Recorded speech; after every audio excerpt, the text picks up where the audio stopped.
러시아의 시인 오시프 에밀리예비치 만델스탐은 시인을 공기를 훔치는 사람이라고 했습니다.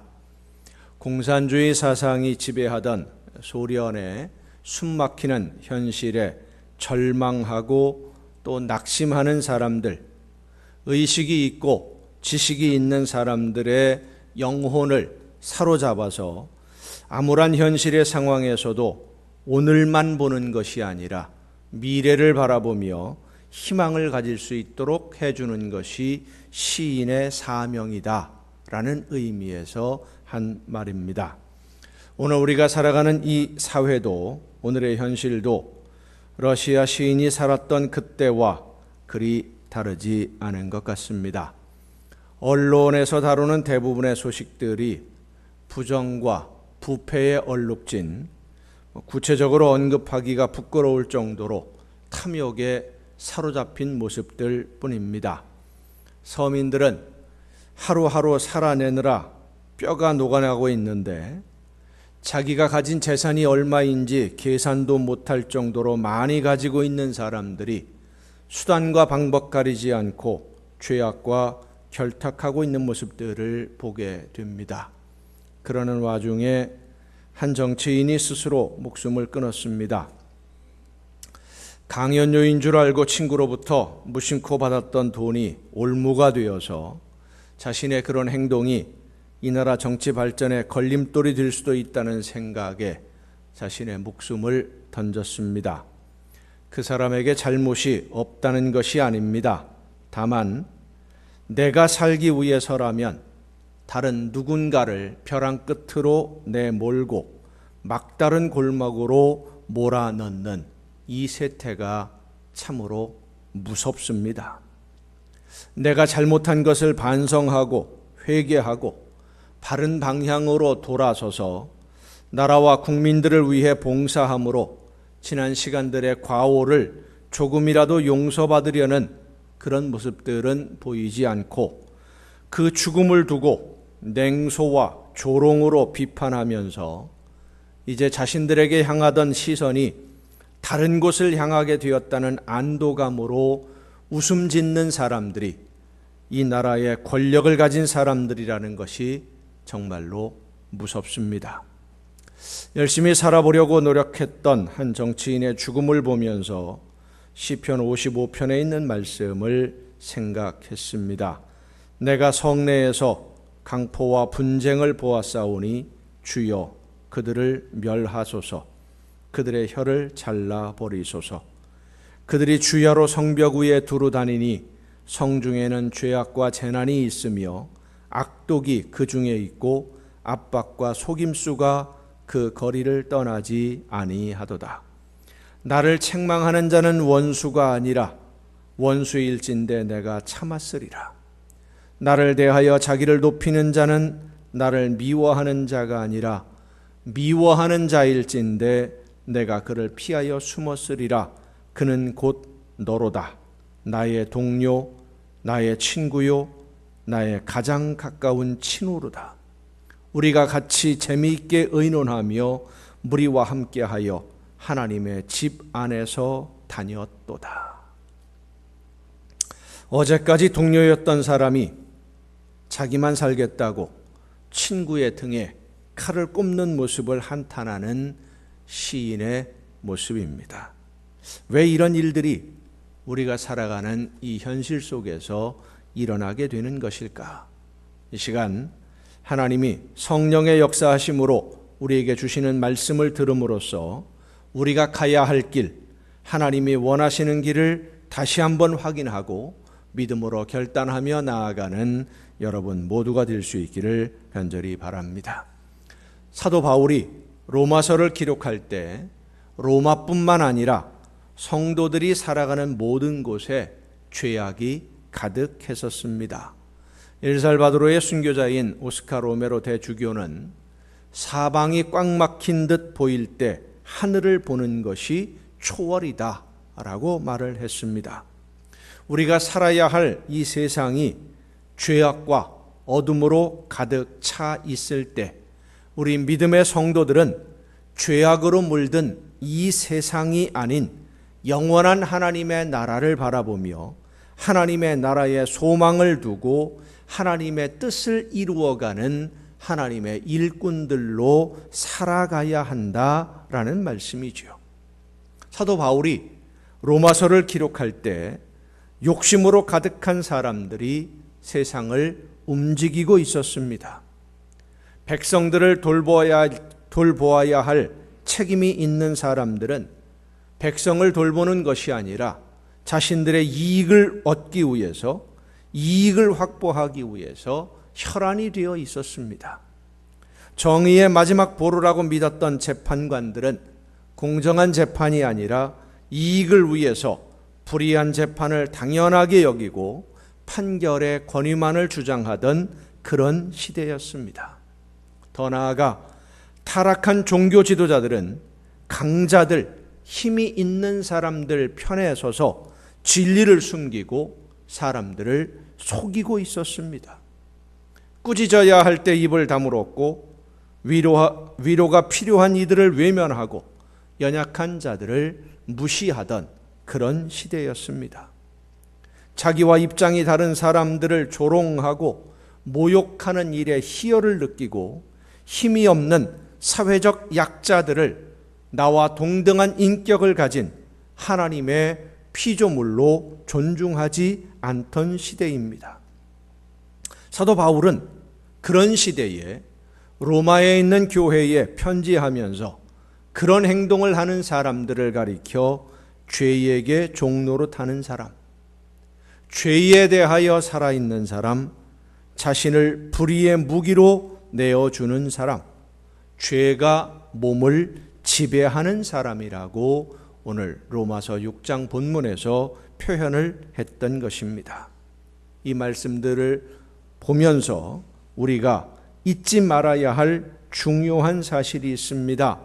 죄의 종로로 다면서 죄가 몸을 지배하던 그 사람은 예수 그리스도와 함께 이미 죽었고 죽음을 이기시고 부활하신 예수 그리스도와 함께 부활한 우리는 이제는 죄에 대하여는 죽고 하나님께 대하여는 살아있는, 몸의 사욕에 순종하지 않고 내 몸을 의의 무기로 하나님께 드리는 사람으로 살아있다고 말씀해 주고 있습니다. 여러분, 이 말씀이 참 중요합니다. 죄에 대하여 죽고 의에 대하여 살아있는 사람, 더 이상 죄인으로 죄의 수렁에 빠져 있지 아니하고 하나님의 말씀 안에서, 예수 그리스도 안에서 하나님의 자녀로 살아있는 사람이 바로 하나님의 부름을 받고 이 시간 하나님 앞에 예배하는 여러분 자신들임을 믿으시기를 바랍니다. 지난해 11월 13일에 판문점 공동경비구역에서 북한군 병사 한 사람이 남쪽으로 귀순을 했습니다. 귀순을 하는 과정에서 총에 맞아서 목숨이 아주 위태로운 지경이었는데 중증외상센터를 책임지는 의료진이 수술을 잘해서 기적적으로 회복이 되었습니다. 중증외상센터에서 수술을 하고 중환자실에서 생명유지장치에 의존을 해서 회복을 하는 동안 수술을 담당하신 분이 언론과 이런 인터뷰를 했습니다. 수술이 잘 되어서 중환자실에서 회복 중인데 좀 더 기다려 보아야 할 것 같습니다. 수술을 해서 살았으면 산 거지 뭘 좀 더 기다려 보아야 한다는 걸까? 기다려야 한다는 이유가 무엇일까? 살기는 살았는데 완전히 산 것이 아니기 때문입니다. 당장 급한 수술을 해서 위험한 위기는 넘겼는데, 그래서 살기는 살았는데 이제부터는 본인 스스로가 치열하게 싸워서 회복을 하는 과정이 남아있다라는 얘기.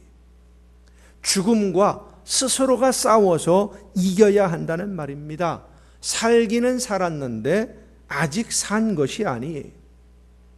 갑작스러운 심정지나 뇌졸중 증상이 나타나면 병원에서 응급으로 수술을 합니다. 응급수술을 마치고 나면 증상은 개선이 됩니다마는 그것으로 끝난 게 아닙니다. 완전히 건강을 회복할 때까지 이제는 스스로 자신의 몸을 세워가는 과정이 남아 있는 거예요. 건강해질 때까지 내 건강을 스스로 지켜내야 됩니다. 오늘 우리가 읽은 본문 말씀이 바로 그 사실을 우리에게 말씀해 주고 있어요. 우리의 옛사람은 이미 죽어서 우리가 죄의 종노릇을 하지 않아도 되도록 우리의 신분은 변했는데, 그렇다고 해서 모든 것이 완성된 것은 아니다라는 것이 오늘 로마서의 말씀입니다. 우리가 더 이상 죄의 종이 아니라는 것을 깨닫고 내 몸을, 내 일생을 의의 무기로 하나님께 드리는 삶, 하나님이 원하시는 뜻을 이루기 위해서 나에게 맡겨주신 사명을 감당하는 그런 삶을 살아갈 때에 우리가 이미 얻은 구원이 완성이 된다라는 것을 말씀해 주고 있습니다. 의의 무기로 내 일생을 드리는 것. 사람들은 내 인생의 짐을 지고 가는 것도 무겁고 벅찬데 어떻게 하나님의 나라를 위해서 내 인생을 드릴 수가 있느냐? 나에게 주어진 이 시간 동안 세상 살기도 버겁고 바쁜데 하나님의 나라를 위해서 희생하고 헌신하는 삶을 어떻게 살라는 것이냐 질문을 합니다. 물론 어려운 일입니다. 하지만 신앙은 우리가 생각하는 그 이상의 힘이 있고 능력이 있습니다. 우리는 죽음으로 끝난다고 알고 있었지만 신앙은 죽음이 끝이 아니라 새로운 시작이라는 것을 믿는 것이 바로 신앙입니다. 우리는 죽임을 당하면 실패한 것이고 패배한 것이라고 알고 있었지만 신앙은 예수 그리스도의 죽음이 패배가 아니라 승리라는 것을 믿는 것, 그것이 바로 신앙입니다. 그렇습니다. 우리가 하나님이 나에게 맡기신 사명, 하나님의 나라를 위해 의의 무기로 내 인생을 드리고 하나님의 나라를 위해 복음을 증거하고 기쁘고 즐거운 마음으로 주님의 뒤를 따르려고 최선을 다할 때에 우리의 인생의 짐은 더 무거워지는 것이 아니라 점점 더 가벼워짐을 믿으시기를 바랍니다. 그것이 바로 믿음의 신비예요. 짐을 더 많이 졌는데 내 인생의 짐뿐만 아니라 예수 그리스도의 십자가의 짐까지도 더 많이 졌는데 오히려 짐이 가벼워지는, 예수님은 말씀하십니다. 수고하고 무거운 짐진 자들아 다 내게로 오라 내가 너희를 쉬게 하리라. 이 말씀을 듣고 내 인생의 짐이 너무나 무거워서 주님 앞에 나왔더니 주님이 이어서 말씀하십니다. 내 멍에를 메고 내게 배우라. 한국말은 끝까지 들어봐야 알아요. 중간까지 들으면 잘못하면 자칫 속아 넘어갑니다. 수고하고 무거운 짐진 자들아 다 내게로 오라 내가 너희를 쉬게 하리라. 예수님에게 오기만 하면 그 짐을 다 벗고 짐 다 내려놓고 푹 쉴 줄 알았더니 예수님이 하시는 말씀이 뭡니까? 내 멍에를 메고 내게 배우라. 멍에를 더 메라는 거예요. 예수님의 멍에는 십자가입니다. 내 짐도, 내 인생의 짐만으로도 무거워서 허덕이고 있는데, 오늘을 살아가는 인생의 짐이 무거워서 힘이 드는데 주님의 십자가까지 지고 내 인생을 하나님이 원하시는 뜻을 이루는 의의 무기로 드려야 한다면 내가 어떻게 그 많은 짐을 다 감당할 수 있겠습니까? 그렇잖아도 넘어질 것 같은데, 그렇잖아도 쓰러질 것 같은데, 모든 걸 다 포기하고 싶은 그런 상황인데 어떻게 무거운 짐을 더 지라고 하십니까? 반문을 합니다. 그러나 신앙의 신비가 바로 여기에 있습니다. 주님의 뒤를 따라 십자가를 질 때 우리의 짐은, 인생의 짐은 오히려 가벼워짐을 믿으시길 바랍니다. 말로는 설명할 수 없는, 그러나 맛을 보면 알 수 있는 신앙의 신비. 이웃의 고통을 덜어주기 위해 마음을 쓸 때 내 마음의 슬픔이 사라지고 비애가 사라집니다.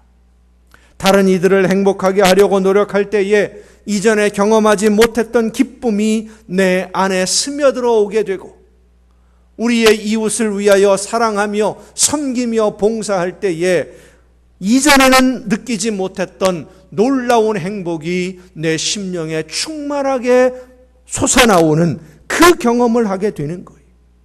그렇게 우리의 구원이 완성되어 가는 것입니다.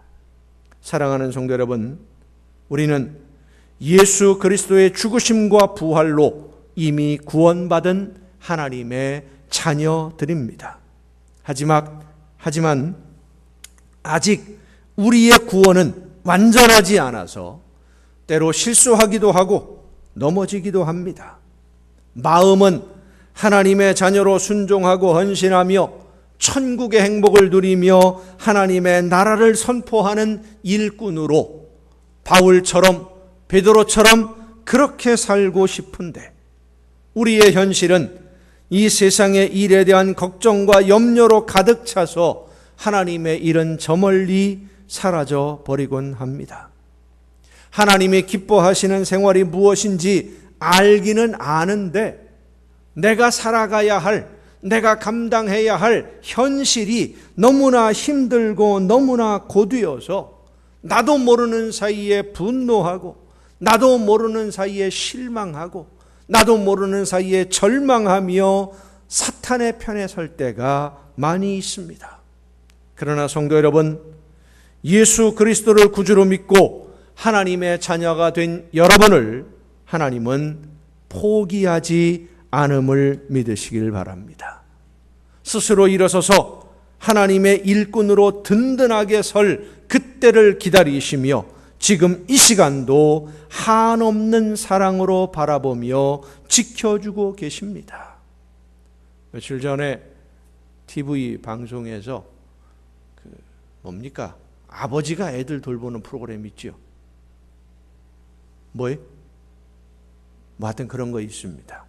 거기에 보면 외국인인데 우리나라 말을 잘하는 그 아들이 둘이 있어요. 꼭 인형같이 생긴. 누굽니까? 예? 뭐 더 잘하시네. 전 이름은 잘 모르지만 하여튼 둘이 있어요. 이 두 아들을 데리고 아버지가 어딘가 여행을 갔는데 구름다리가 있어요. 출렁출렁하는 다리. 그 장면을 보신 분들이 있을 거예요. 둘째 녀석은 어리니까 아버지가 안고 다리를 건너갑니다. 첫 아이를 다리 건너편에 놔두고 와라 그러니까 이 애가, 여러분 이제 두 돌도 안 된 애가 얼마나 겁이 나겠어요. 밑에 내려다보면 낭떠러지고 다리는 흔들흔들 거리는데 그걸 혼자 오라 그러니 이거 어떻게 갑니까? 한 발을 내디뎠다 그냥 뭐 얼굴을 카메라로 잡았는데요, 뭐 그냥 말로 표현할 수가 없을 정도의 공포와 두려움과 뭐 아버지를 향한 원망과 모든 게 다 들어있어요. 눈물이 뚝뚝뚝뚝 떨어지는데도 이 아버지가 아들을 데리러 안 가요. 와 조금만 오면 돼, 한 발짝만 오면 돼, 기다리는 거예요. 아들이 미워서입니까? 아들이 싫어서입니까? 도움을 주고 싶지 않아서입니까? 아닙니다. 가서 손 붙잡고 오면 제일 쉬워요. 그런데 기다리는 거예요. 스스로 성장하기를, 스스로 설 수 있기를. 이 녀석이 울면서 한 발자국 내딛고서는 옆에도 안 보고 그냥 막 뛰어서 아버지한테 왔어요. 탁 안아주니까 얼마나 좋아하는지. 근데 그 다음에 조금 더 가니까요, 더 긴 구름다리가 있어요. 더 많이 출렁거려요. 그런데 이 아들 녀석이 따라와. 그리고 먼저 탁 가는 겁니다. 왜? 한번 해봤거든요. 성장했거든요. 하나님이 저와 여러분을 지금 이 시간 그렇게 기다리고 계심을 믿으시길 바랍니다. 한 걸음만 와. 괜찮아. 내가 지켜줄게. 내가 너를 보고 있어. 하나님이 우리를 잘 아십니다. 그리고 이 세상도 잘 아십니다. 내가 아는 것보다 나를 더 잘 아시고 우리보다 이 세상을 더 잘 아십니다. 왜 세상이 이렇게 어지럽고 술수가 난무하게 되었는지 그 이유를 우리보다 더 잘 아셔요. 밤하늘의 별을 헤아리시는 하나님이, 우리의 머리털까지도 헤아리시는 하나님이 사랑하시는 자녀들을 모르지 않습니다. 그런데 오늘 많은 분들이 하나님이 내 사정을 알지 못한다고 생각하고 현실만 보며 낙심하면서 하나님이 기뻐하시는 일이 무엇인지 알면서도 그 짐을 내가 쥐고 하나님이 원하시는 뜻대로 순종하기보다는 현실과 타협하며 한 걸음 한 걸음 더 멀어지다 보니까 우리의 인생의 짐들이 점점 더 무거워지는 거예요. 여러분의 인생의 짐을 가볍게 하기를 원하신다면 주님께 더 가까이 다가가기를 바랍니다. 하나님의 말씀에 더 가까이 다가가기를 바랍니다.